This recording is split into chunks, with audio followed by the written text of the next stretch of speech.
Good morning. দিন গল্প চ্যানেলে আপনাদের স্বাগত। আমি বিশ্বজিৎ। আজকে চলেছি কলকাতার একটি খুব জনপ্রিয় পার্কে।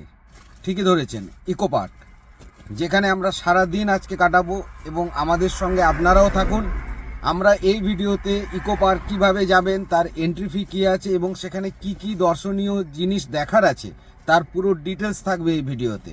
তো আজকে 11ই ডিসেম্বর 2025 আমরা এই 7:30টার সময় মেদিনীপুর থেকে বেরোলাম। তো চলুন, আশা করছি 3 ঘন্টা কি সাড়ে তিন ঘন্টার মধ্যে আমরা পৌঁছে যাব। পৌঁছে তারপর সেখানে আপনাদের এন্ট্রি ফি থেকে শুরু করে যাবতীয় তথ্য কিন্তু এই ভিডিওতে থাকবে। তো শেষ পর্যন্ত থাকুন। চলুন বন্ধুরা, আমরা চলে এলাম কোলাঘাটে। এখানে একটু আমরা টিফিন করব, তারপর আমরা কিন্তু আবার শুরু করব যাত্রা। তার কারণ সকালবেলায় ব্রেকফাস্ট করা হয়নি, তো এখানে ব্রেকফাস্ট আর একটু চা খাবো। আর এটা আমাদের কলকাতা যাওয়ার ঠিক মিডিল পয়েন্ট বলে, এই জন্য ম্যাক্সিমাম গাড়িরা কিন্তু এখানে ব্রেকফাস্ট করার জন্য দাঁড়ায়। এই যে আমরা দাঁড়াচ্ছি ভট্টাচার্যতে। তো আমি এখানে মুড়ি নিয়েছি আর সঙ্গে নিয়েছি ডিম ভাজা আর একটা চা খাবো, তারপর কিন্তু বেরিয়ে পড়বো।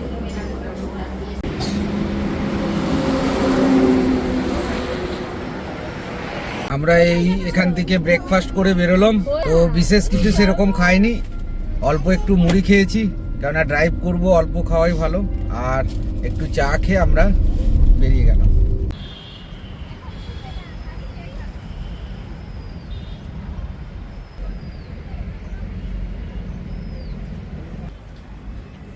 এটা 1 নাম্বার গেটের পার্কিং এরিয়া। প্রচুর বড় পার্কিং এরিয়া, অনেক গাড়ি এখানে কিন্তু পার্কিং হতে পারবে।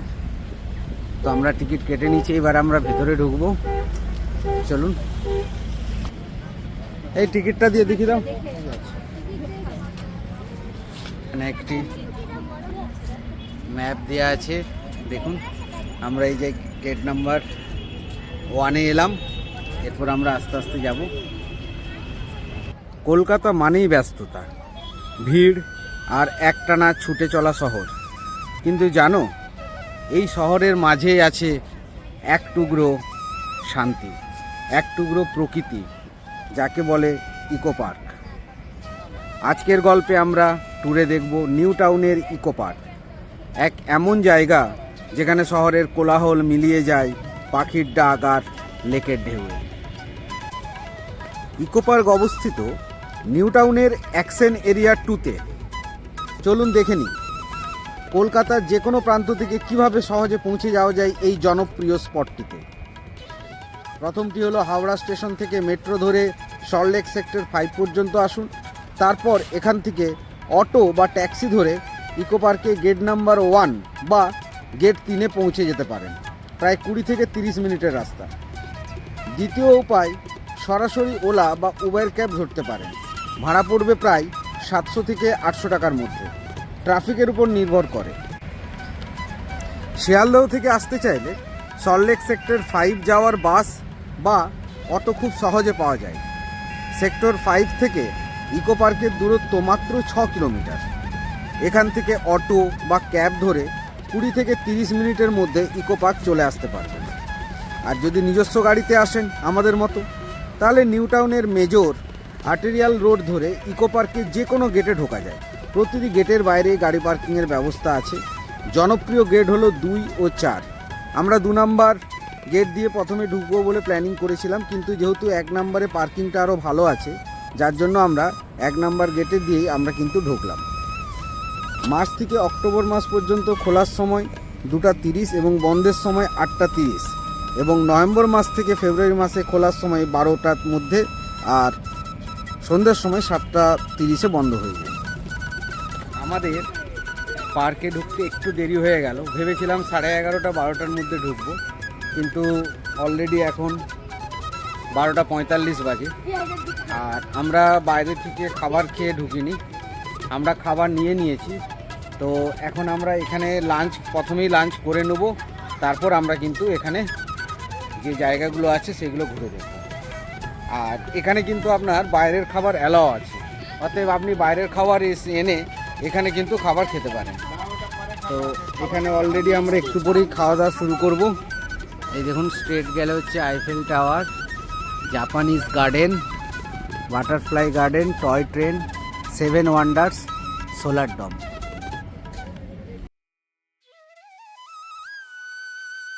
আমরা এখন ফার্স্ট আইফেল টাওয়ারে দেখতে যাচ্ছি, আর এইদিকেই জাপানিজ গার্ডেন পড়বে, তো ওখানে যাব। আর এই দেখুন এখানে যে লেকটা কি অসাধারণ লাগছে দেখতে। প্রায় 480 একর জমির উপর তৈরি এই পার্ক, যার মাঝে রয়েছে 100 একরের বিশাল লেক, 2012 সালে হিডকোর উদ্যোগে তৈরি। এই পার্কের প্রতিটি কোণ তৈরি হয়েছে একটি নির্দিষ্ট থিম নিয়ে, যেন পুরো পৃথিবীর সৌন্দর্য এসে মিশেছে এক জায়গায়। ওই দূরে দেখা যাচ্ছে আইফেল টাওয়ার। সুন্দর বাতাস দিচ্ছে, আর এই লেকটা কি সুন্দর।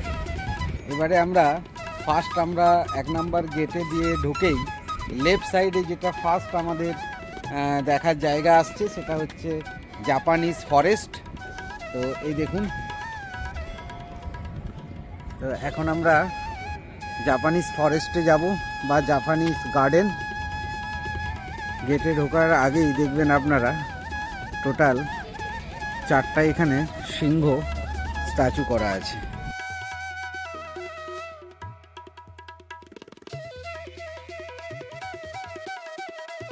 ঢুকলেই সবার আগে আপনাদের নজরে কাড়বে একটি বুদ্ধ মূর্তি ধ্যানরত অবস্থায়।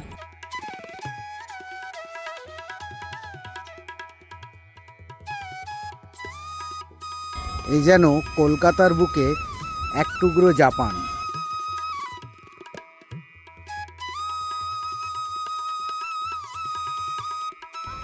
তো আমরা এবারে গার্ডেনের ভেতরে চলে যাচ্ছি ভেতরে। এই বাগানটি মূলত জাপানের ঐতিহ্যবাহী জেন গার্ডেন বা শান্তি বাগানের আদলে তৈরি করা হয়েছে।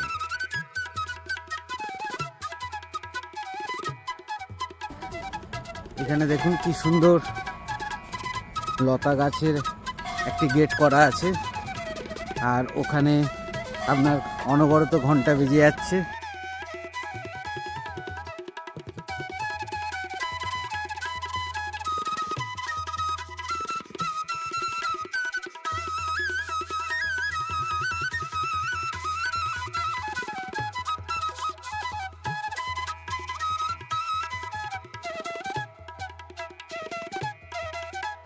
ছোট প্যাগোডা স্টাইলের কাঠামো এবং পাথরের নকশা দেখা যায়, যা জাপানের প্রাকৃতিক সৌন্দর্যকে তুলে ধরে।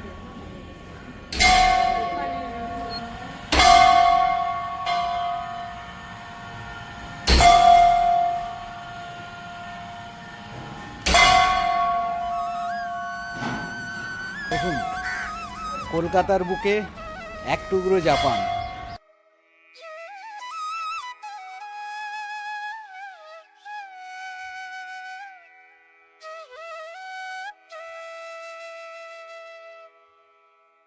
ওয়াও, কি দারুণ লাগছে দেখুন। ওহ, অসাধারণ, যেন মনে হচ্ছে কোনো 3D গেম।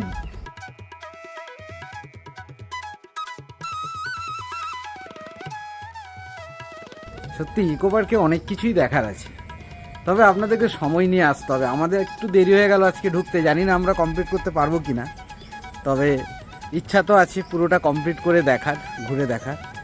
এবং এই খালি যে জাপানিজ গার্ডেন, এটাই কিন্তু অনেক বড়। আপনি যদি আপনি পুরো নিখুঁতভাবে দেখতে চান, এখানেই আপনার 1 ঘন্টা কেটে যাবে।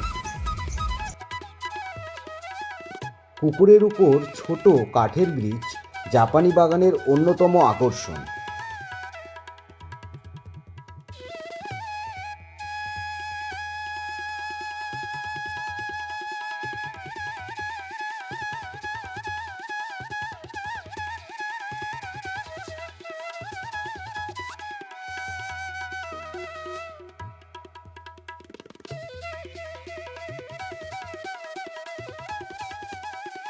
আপনি যদি মৎস্য শিকারী হন, তাহলে আপনার জন্য কিন্তু ইকো পার্কে একটা সারপ্রাইজ আছে। তার কারণ ইদানিং 1,500 টাকার টিকিট দিয়ে আপনি কিন্তু এখানে সারাদিন মাছ ধরতে পারেন।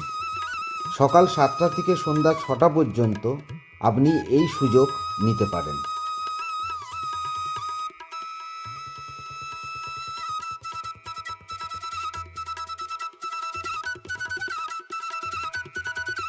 ওই দেখুন, ওই দূরে দেখা যাচ্ছে আইফেল টাওয়ার। এই আইফেল টাওয়ারে আপনি চাইলে লিফটের সাহায্যে উপরে উঠতেও পারেন 50 টাকার টিকিটের বিনিময়ে। এখন আইফেল টাওয়ারের যে রেপ্লিকা আছে সেখানে এসেছি। এই দেখুন, একটু অন্ধকার আসছে কেননা সূর্যের দিকে যেহেতু ছবিটা তুলছি। এই রাস্তাটা সত্যি অসাধারণ। তো আমরা এই আইফেল টাওয়ার দেখলাম, এবারে আমরা বাকি যে আমাদের ডেস্টিনেশন বা বাকি যে অ্যাট্রাকশনগুলো আছে সেগুলো দেখার জন্য যাচ্ছি। তবে প্রচুর হাঁটতে হবে, কিন্তু প্রচুর হাঁটতে হবে। এই জায়গাটি রবি অরণ্য, রবীন্দ্রনাথের নামে তৈরি শান্তজন, বসে বই পড়ার জন্য একদম পারফেক্ট। এই ইকো পার্কের মধ্যে যে লেকটি আছে, এই লেকের পাশ দিয়ে হাঁটাটাও কিন্তু দারুণ অসাধারণ একটা সুন্দর একটা অভিজ্ঞতা, সুন্দর একটা অভিজ্ঞতা। এই শীতের সূর্য, রোদের তাপ, সূর্যের তাপ অত বেশি নয় ঠান্ডাতে, এবং এই রোদটা খুব সুন্দর লাগছে, মধুর লাগছে, মিষ্টি লাগছে। এই মিষ্টি রোদ্দুর গায়ে নিয়ে এই লেকের পাশে হাঁটার অভিজ্ঞতাটা অসাধারণ। তবে প্রচুর হাঁটতে হচ্ছে। আর যদিও এখানে টয় ট্রেনের ব্যবস্থা আছে, কিন্তু হেঁটে দেখার যে মজা সেটাকে টয় ট্রেনে পাওয়া যায়। কি বিশাল বড় লেক! হ্যাঁ,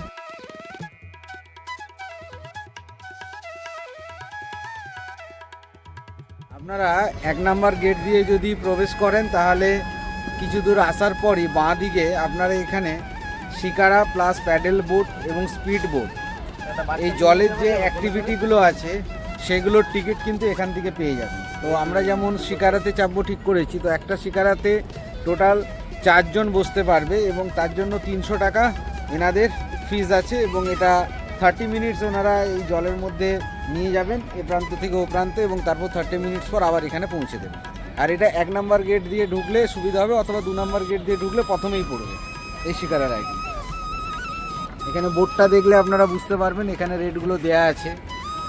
শিকারাতে যেমন বলছি যে 4 পার্সনের জন্য 300 টাকা, সেটা 2 জন যদি নেন তাহলেও কিন্তু 300 টাকা লাগবে 30 মিনিটসের জন্য। আর প্যাডেল বোট হচ্ছে 2 থেকে 4 জন, সেক্ষেত্রেও 30 মিনিট, কিন্তু 200 টাকা। তো এই দাদার সঙ্গে কথা বলে যেটা বুঝলাম যে এখানে টোটাল 5খানা বোট আছে, শিকারা বোট। এই 5খানা শিকারা বোট। আর প্যাডেল বোট কটা আছে? প্যাডেল বোট টোটাল 25টা আছে। আর এটা কি 7:30 পর্যন্তই চলে তাহলে? আচ্ছা আচ্ছা, প্যাডেল বোট চলে 5টা পর্যন্ত এবং শিকারা বোট চলে 5:30 পর্যন্ত। ঠিক আছে, চলুন এবারে শিকারা বোটে আমরা উঠবো। আচ্ছা, এইটা দিকে না, চলো। এই যে এইটা দিকে, ওই যে আমাদের বোট আছে শিকারা।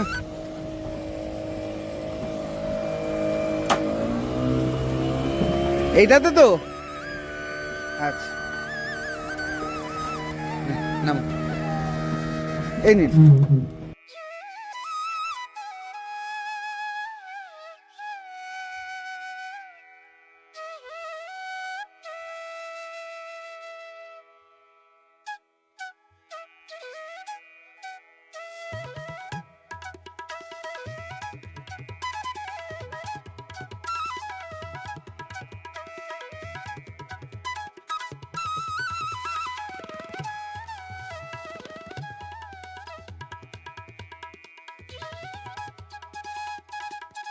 শিকারা রাইড এই জাস্ট আমাদের শুরু হলো।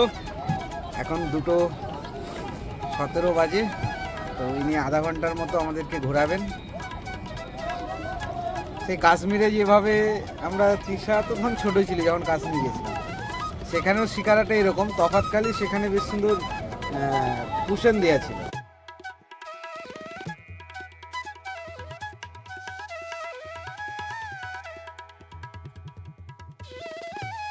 সেই যে আমরা মুকুটমণিপুর গেলাম দল, মনে আছে? তৃষাও তো গেছি।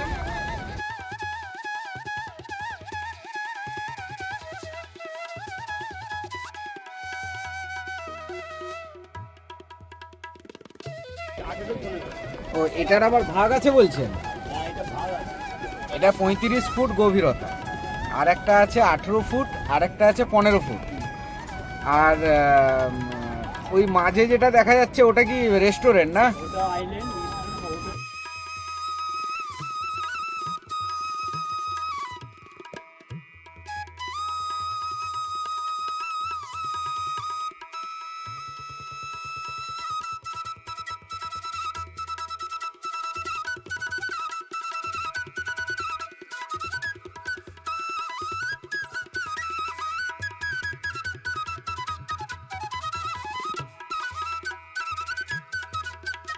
নর্মাল পুরনো যে ট্রেন আছে টয় ট্রেন, সেই ট্রেনটাই এখন চলছে। এই ট্রেনটা এখনো শুরু হয়নি, এটা আর কিছুদিন পর, এই ডিসেম্বর মাসে কিছুদিন পর শুরু হবে। এখন এটা চলছে না, ডিসেম্বর মাসে এটা শুরু হবে। তো এখনো যেহেতু সিজন শুরু হয়নি। ভেস্তাগামা কোচ। এখন আমরা দেখতে যাব বাংলার গ্রাম। এই বাংলার গ্রামে যেতে গেলে আপনাকে 10 টাকার টিকিট কাটতে হবে। তো চলুন দেখি ভেতরে কি আছে। এই জায়গাটি এমনভাবে তৈরি করা হয়েছে যেখানে শহরের মাঝখানেই ফিরে পাওয়া যায় আমাদের হারিয়ে যেতে বসা গ্রাম বাংলার জীবন, সংস্কৃতি আর ঐতিহ্য। পুরো গ্রাম্য পরিবেশ। এই দেখুন ধানের গলা। বাংলার গ্রামে ঢুকতেই চোখে পড়বে মাটির তৈরি দোচালা ও চারচালা ঘর। পালকি চলে গগনতলে, 6 বেয়ারা জোয়ানতারা। আয়নাখুড়ি রান্নাঘরে বউবিউড়ি রান্না করে। এই ঘরগুলির দেওয়ালে আঁকা আছে আলপনা, লোকশিল্প ও গ্রামীণ নকশা। একসময় গ্রাম বাংলার মানুষ প্রকৃতির সঙ্গে তাল মিলিয়েই এভাবে জীবনযাপন করত। এই ঘরগুলি আমাদের সেই সহজ, শান্ত ও আত্মিক জীবনের কথা মনে করিয়ে দেয়। বাংলার গ্রামে হাঁটলে মনে হবে যেন সত্যিই কোনো গ্রামে চলে এসেছেন। ধান ভানার ঢেঁকি, কুয়ো, উঠোন, গরুর গাড়ি সব মিলিয়ে একবারে চেনা গ্রাম বাংলার ছবি। এই অংশটি শিশুদের জন্য বিশেষভাবে শিক্ষণীয়, কারণ এখান থেকেই তারা বাংলার শিকড় সম্পর্কে জানতে পারে।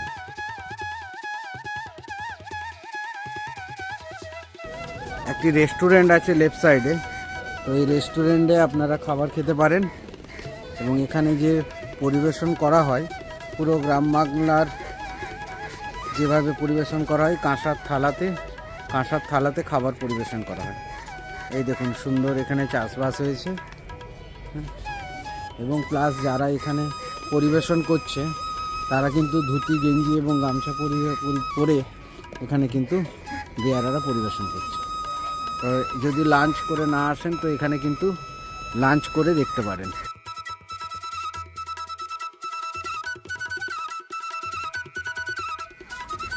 এই দেখুন আট চালাতে বসে আছে।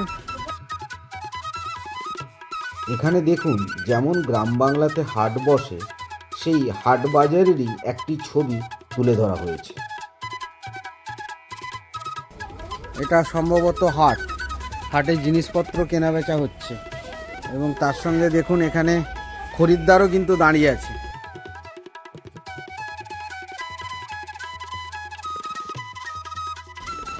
এই দেখুন এখানে যে কুড়ে ঘরগুলো তৈরি করা হয়েছে তার খড়ের ছাউনি দেওয়া হচ্ছে।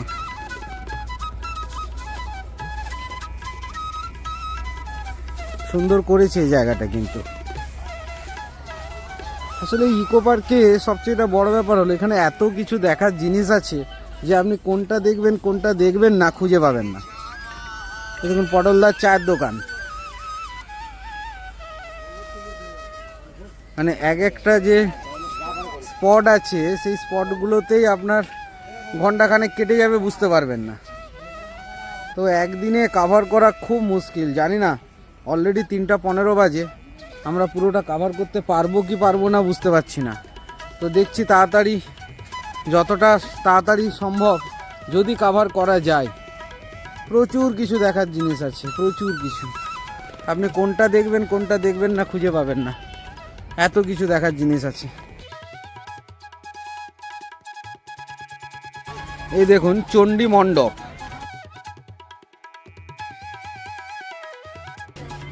এই দেখুন এখানে ঠাকুর বানানো হচ্ছে।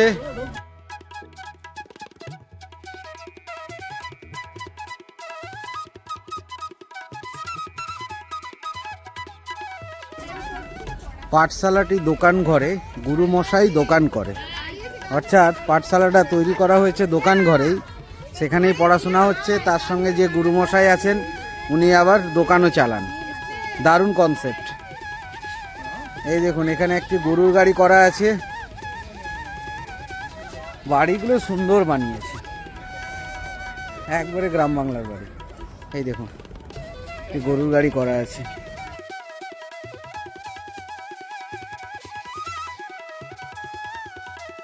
বাচ্চাটি পড়াশোনা করছে বাড়ির যে দালান সেই দালানে, আর একজন ভিক্ষুক ভিক্ষা করতে আসছে। আর এই সাইডে দেখুন এখানে এক মহিলা চাষ করছেন, আর ওখানে একজন পুকুরে দেখুন জামা কাপড় কাচ্ছে। এই দেখুন, ও অসাধারণ অসাধারণ। এই বাংলার গ্রাম আমরা দেখলাম, খুব সুন্দর করেছে, কনসেপ্টটা খুব দারুণ। অরিজিনালি আপনার হচ্ছে চাষবাস হচ্ছে এবং তার সঙ্গে কিন্তু এই মডেলগুলোকে ওখানে দাঁড় করে দিয়েছে, এই জন্য এত সুন্দর লাগছে। এখানে দেখুন, এই দেখুন এখানে অরিজিনাল, কিন্তু এই সর্ষে গাছগুলো অরিজিনাল এবং তার সঙ্গে যে চাষবাস করছে সেটা কিন্তু মডেল গরুগুলো। প্লাস ওখানে দেখুন খাবার নিয়ে আসছে, দূরে দেখাচ্ছি আপনাকে। এই দেখুন মাথায় করে খাবার নিয়ে আসছে, দারুণ করেছে, সুন্দর। আর এখানে একটি রথ করা আছে, এই দেখুন রথতলা। এই দেখুন এবারে আমরা ডোমসের কাছে এলাম, তো দেখি চলুন ডোমসের ভিতরে কি আছে।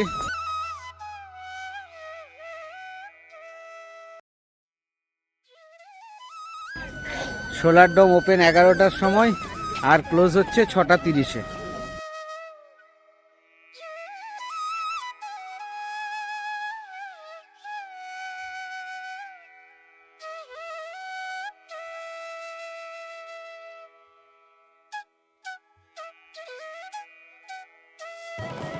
Nikola Tesla, father of energy.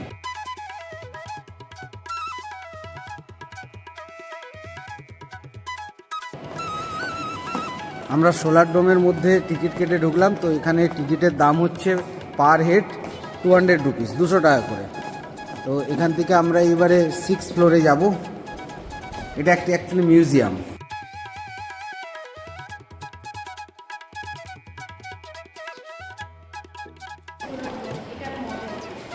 এটা একটা মডেল করা আছে solar ডোমের।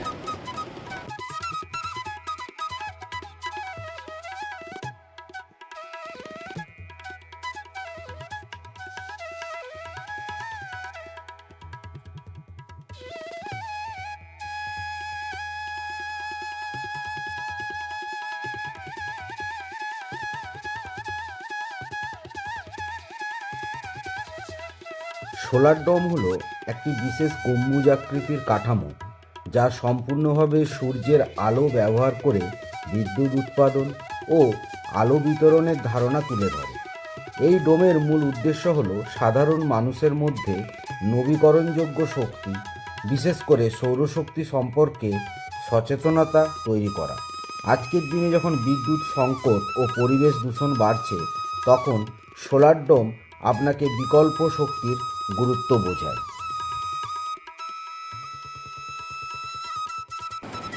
The situation is grim, help us save the planet. সত্যি ঠিক কথাই বলেছে। সোলার ডোমের গম্বুজে বিশেষ প্রযুক্তি ব্যবহার করা হয়েছে, যার মাধ্যমে সূর্যের আলো ভিতরে প্রবেশ করে। এই আলো বিভিন্ন রিফ্লেক্টর ও অপটিক্যাল সিস্টেমের মাধ্যমে ভিতরের অংশে সমানভাবে ছড়িয়ে পড়ে। এর ফলে দিনের বেলায় আলাদা করে বিদ্যুৎ ব্যবহার না করেও ভিতরে পর্যাপ্ত আলো পাওয়া যায়। এটি শক্তি সাশ্রয়ী ও পরিবেশ বান্ধব প্রযুক্তির একটি সুন্দর উদাহরণ।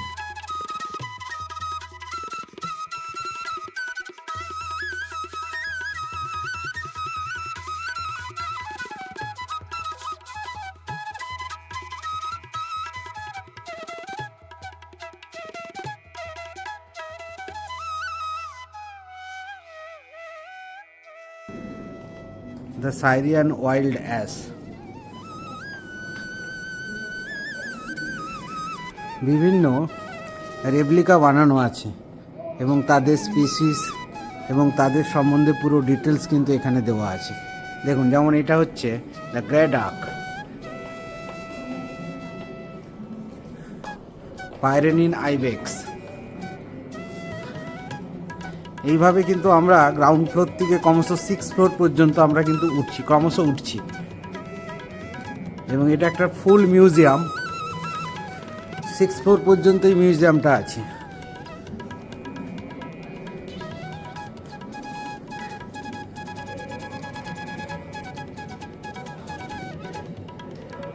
অনেক কিছু দেখার আছে, বিশেষ করে বাচ্চাদের তো খুবই ভালো লাগবে এই জায়গাটা, দারুণ লাগবে বাচ্চাদের। এই দেখুন, CV Raman, father of the Indian physics, vision theatre 01।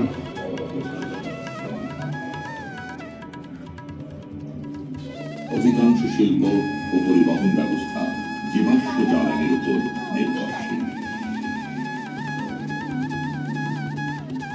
Hope,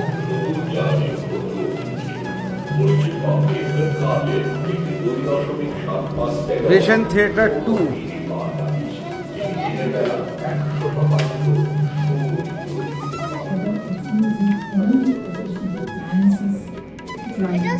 same theatre.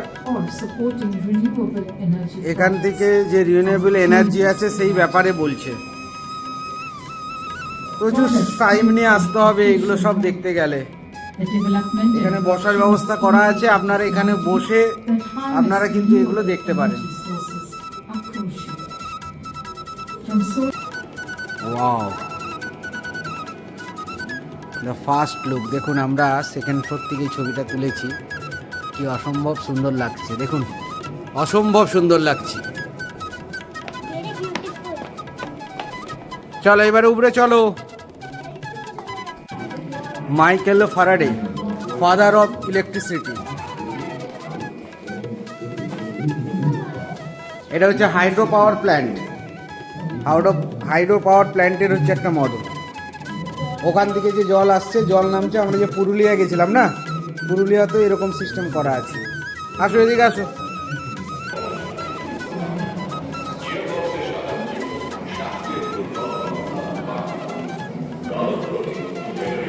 The wind glow, কীভাবে বাতাস বইছে পুরো পৃথিবীতে তার একটা মডেল করা আছে।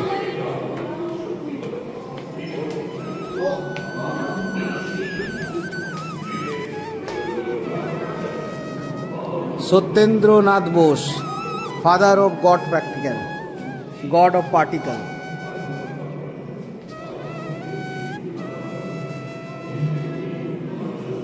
জিওথার্মাল পাওয়ার প্ল্যান্টের একটা মডেল করা আছে। দেখুন,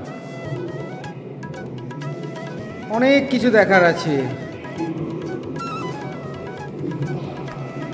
আমরা নেক্সট ফ্লোরে চলে এলাম। প্রত্যেকটা ফ্লোরে কিন্তু স্পেসিফিক এক একটা বিষয় আলোচনা করা হয়েছে। যেমন এখানে দেখুন, আলোচনা করেছে ইলেকট্রোম্যাগনেটিজমের উপরে, এবং এখানে একটি মডেল করা আছে জেমস ক্লার্ক ম্যাক্সওয়েলের, ট্যাপিং পেনওয়াবিলিটি।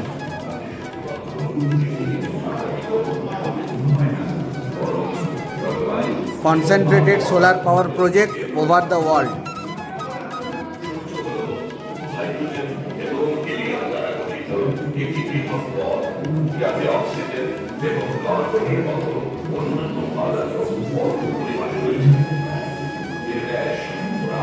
সোলার থার্মাল পাওয়ার, গালে হাত দিয়ে বসে আছে।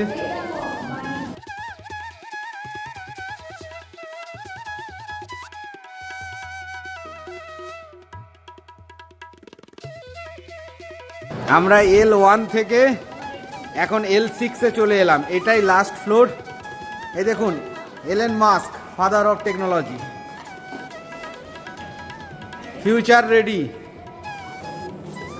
আমার মনে কিছু এরকম হতে পারে, মডার্ন টেকনোলজি দিয়ে এলেন মাস্ক যখন আছে। চলো দেখি কি আছে। ফিউচার সিটি,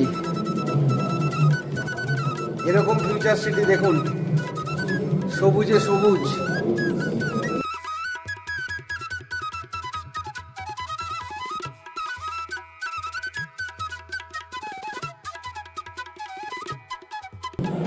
এই দেখুন, ফিউচার সিটি এরকম হতে চলেছে। আদৌ কি সম্ভব কিনা জানি না, তবে হতেও পারে। মানুষের দ্বারা কিছুই অসম্ভব নয়। ফিউচার কার,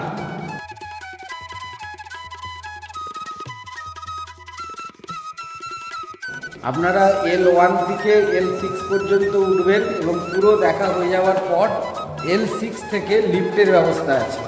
একবারে ডাইরেক্ট লিফটে করে কিন্তু আপনারা গ্রাউন্ড ফ্লোরে নেমে যাবেন। এখানে একটি ফ্রুট গার্ডেনও আছে এর ভেতরে। দেখুন, এখানে বিভিন্ন ধরনের ফ্রুটসের কিন্তু গাছ আছে। এখন যেহেতু সন্ধে হয়ে গেছে অতটা দেখা যাচ্ছে না। আমরা এই গোলাপ বাগানের পাশ দিয়ে যাচ্ছি।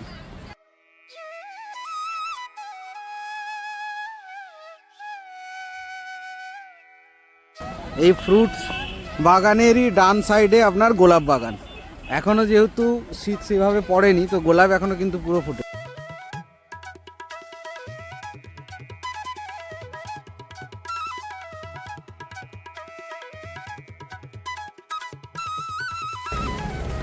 এই দেখুন, জোড়া মন্দির।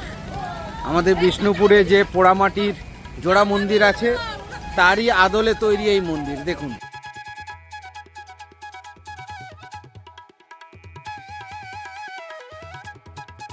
দেখুন মন্দিরের গায়ে কত সুন্দর কারুকার্য করা আছে। এই দেখুন, দেখেছেন?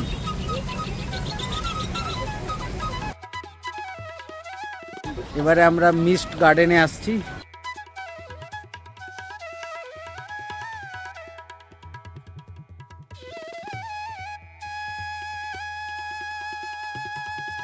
এই দেখুন, এই গার্ডেনের বিশেষত্ব হলো এই যে দেখছেন স্ট্যান্ডগুলো, এই স্ট্যান্ডগুলো থেকে কিন্তু আপনার ফোয়ারার মতো জল পড়ে এবং এটা পুরো এই গার্ডেনটা চারদিকে লাগানো আছে। আমার মনে হয় শীত, এখন যেহেতু ঠান্ডার সময় তো তার জন্য ওটা বন্ধ রেখেছে। এই দেখুন নিচটা ভেজা, মানে কিছুক্ষণ আগেও কিন্তু ওরা এখান থেকে ঝর্ণার মতো জল ফেলেছিল। এইবারে আমি মাস্ক গার্ডেনে এলাম। অলরেডি এখন প্রায় 4:30 বেজে গেছে।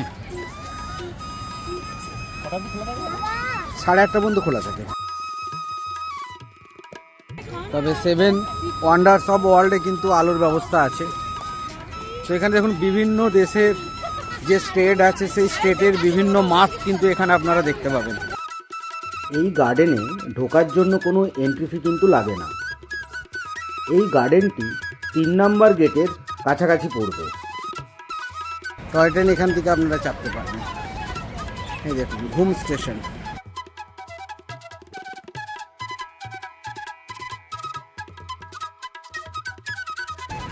তো এইবারে আমরা এগিয়ে যাব সামনের দিকে। তো সত্যি অনেকক্ষণ সময় লাগে এগুলো দেখতে, তবে অনেকটা হাঁটা হচ্ছে। তো জানি না শেষ পর্যন্ত আমরা কাভার করতে পারবো কিনা টাইমের মধ্যে। আর ফ্যামিলির সঙ্গে যারা আসবেন তারা তো ছুটে ছুটে পুরোটা দেখা সম্ভব হয় না। তো সেই জায়গা থেকে একটু সময় লাগবে। এই গার্ডেনে যে মুখোশগুলি আপনারা দেখতে পাচ্ছেন, এগুলো তৈরি করা হয়েছে কাঠ, কাগজ, মাটি, কাপড় ও রং দিয়ে। এই মুখোশগুলো হাতে তৈরি হয়, প্রতিটি আলাদা ও অনন্য। অভিনব সব পার্ক এখানে করেছে। Mask garden.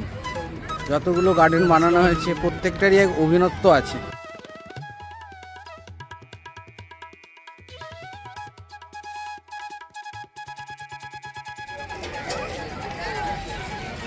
কেমন রে পাবলি চারটা? ঠিক তো? এই তো টুনটুনি উঠে গেছে। তো আমরা এখানে 3 নাম্বার গেট ক্রস করে এবারে 4 নম্বরের দিকে যাব। তো এই গেটের সামনে একটি ভাইয়ের কাছ থেকে পাবলি চাট নিলাম, 80 টাকা নিল প্লেট, কিন্তু ভালো করেছে, খেতে ভালো। চল যা যা চল যা।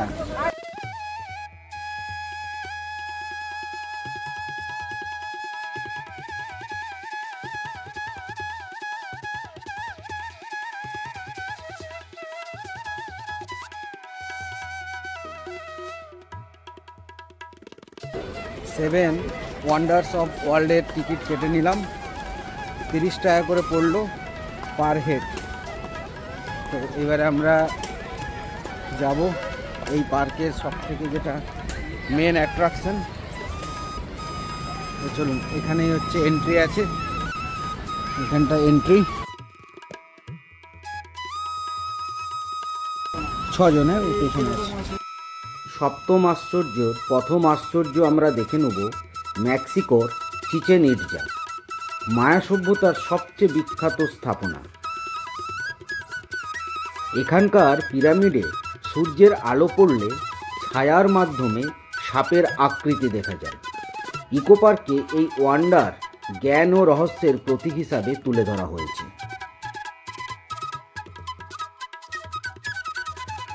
চলুন এবারে আপনাদেরকে এই পিরামিডের ভেতরে নিয়ে যাই, দেখি ভেতরে কি আছে।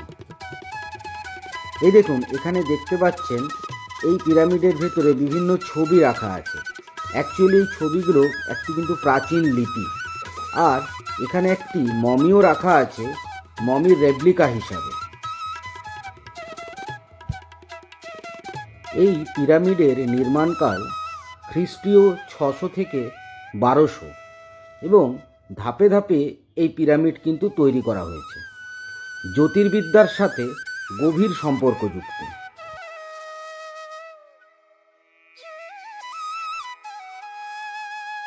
এরপরে আমরা এলাম পেট্রা দেখতে, যেটি জর্ডানে অবস্থিত। পেট্রা হলো পাথর কেটে তৈরি করা এক আশ্চর্য নগরী, অবস্থিত জর্ডানে, প্রায় 2000 বছরের পুরনো। গোলাপি রঙের পাথরের জন্য পরিচিত। একসময় এটি ছিল বাণিজ্যিক পথে গুরুত্বপূর্ণ কেন্দ্র।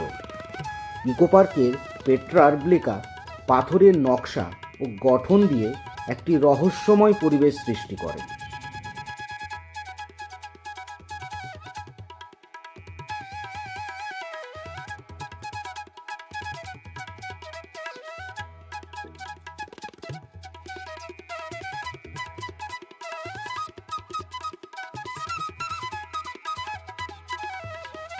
ওই দেখুন, ব্রাজিলের বিখ্যাত সেই ক্রাইস্ট দ্য রেডিমার, ব্রাজিলের রিও দি জেনেইরো শহরের সবচেয়ে বিখ্যাত প্রতীক।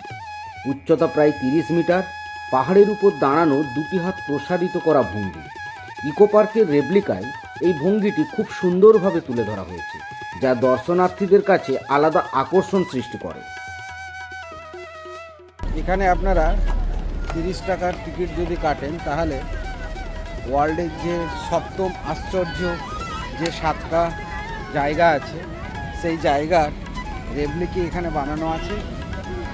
তো অসাধারণ সুন্দর, এবং ওই জায়গাগুলোর একটা মিনিয়েচার আপনি বলতে পারেন এখানে কিন্তু দেখা যায়। এবার এলাম পেরুর মাচু পিচু দেখতে, পাহাড়ের চূড়ায় অবস্থিত ইনকা সভ্যতার নিদর্শন। সমুদ্রপৃষ্ঠ থেকে উচ্চতা প্রায় 8000 ফুট, 1500 শতাব্দীতে নির্মিত, বহু বছর অজানা ছিল। ইকো পার্কে এটিও কিন্তু আপনি দেখতে পাবেন। এইবারে আমরা চলে এসেছি আমাদের ভারতবর্ষের সব থেকে বিখ্যাত সেই তাজমহল। দেখুন, এখন লাইট জ্বেলে দিয়েছে, যার জন্য আরও সুন্দর লাগছে দেখতে।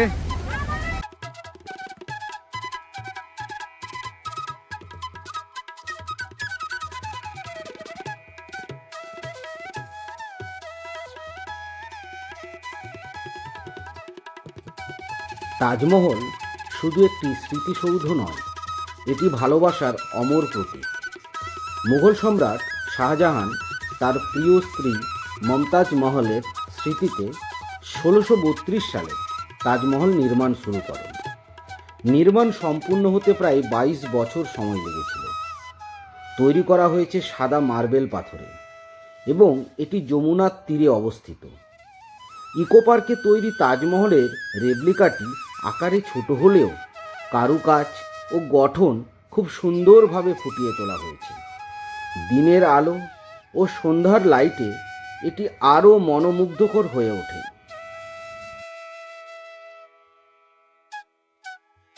তাজমহল আমরা দেখে নিলাম, এই দেখুন। এবারে চীনের যে বিখ্যাত প্রাচীর, সেই চীনের প্রাচীর দেখতে যাচ্ছি আমরা। এটাই চীনের প্রাচীর, আমরা উঠছি প্রাচীরে।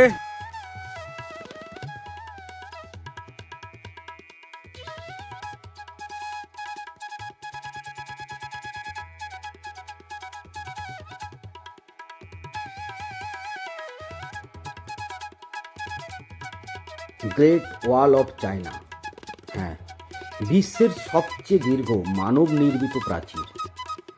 এর দৈর্ঘ্য প্রায় 21,000 কিলোমিটার এবং এর নির্মাণ শুরু হয় খ্রিস্টপূর্ব 7ম শতাব্দীতে। এটি তৈরি করা হয়েছিল শত্রুর আক্রমণ থেকে রক্ষা পাওয়ার জন্য। এই দেওয়াল পাহাড়, মরুভূমি ও বিভিন্ন উপত্যকা হয়ে কিন্তু বিস্তৃত। ইকো পার্কে এই ওয়ালের রেপ্লিকাটি খুব বাস্তবসম্মতভাবে তৈরি, যা ইতিহাসের গৌরবকে মনে করিয়ে দেয়।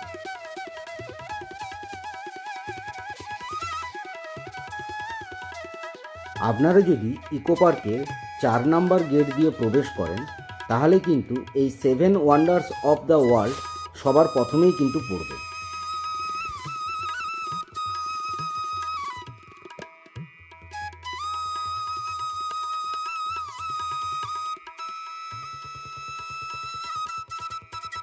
এই দেখুন, এইখান থেকে ছবিটা দারুণ আসছে।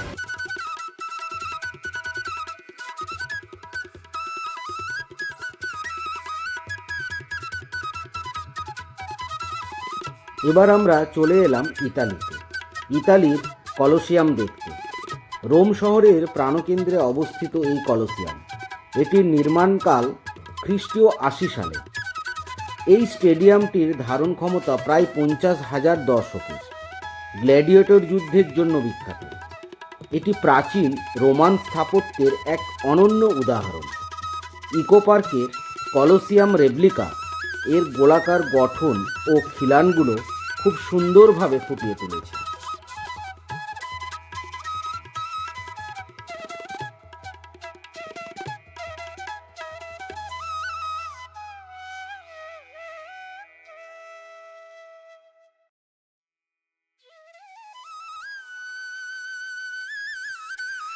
একটি পার্কের মধ্যেই পৃথিবীর 7টি আশ্চর্য দেখতে পেলাম। ভাবুন তো একবার, আপনারাও যদি এখানে আসেন তাহলে কেমন অভিজ্ঞতা আপনারা সঞ্চয় করবেন। তাহলে দেরি না করে অতি অবশ্যই, যদি না দেখা হয়ে থাকে, তাহলে একবার ইকো পার্কে আসুন। আর এই ভিডিওতে আমি কিন্তু ইকো পার্কের পুরো যে সমস্ত জিনিসগুলো অতি অবশ্যই দেখা উচিত, সেগুলো কিন্তু কভার করেছি। কোনো অংশই কিন্তু বাদ দিইনি এবং প্রত্যেকটা জায়গা কিন্তু আপনাদের পুঙ্খানুপুঙ্খভাবে আলোচনা করেছি। অতি অবশ্যই আমি বলবো যে আপনারা আসুন।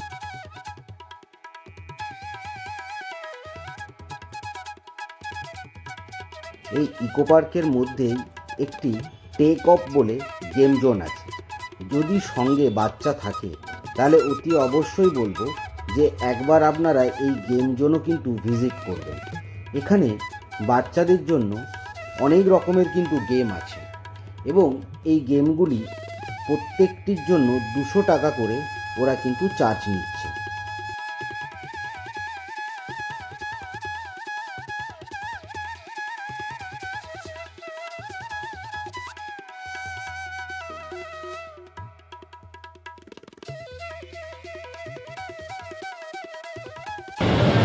আর বোন এখানে মাসাজ নিচ্ছে, সারাদিন হেঁটে পা ব্যথা হয়ে গেছে, ওই জন্য মাসাজ নিচ্ছে।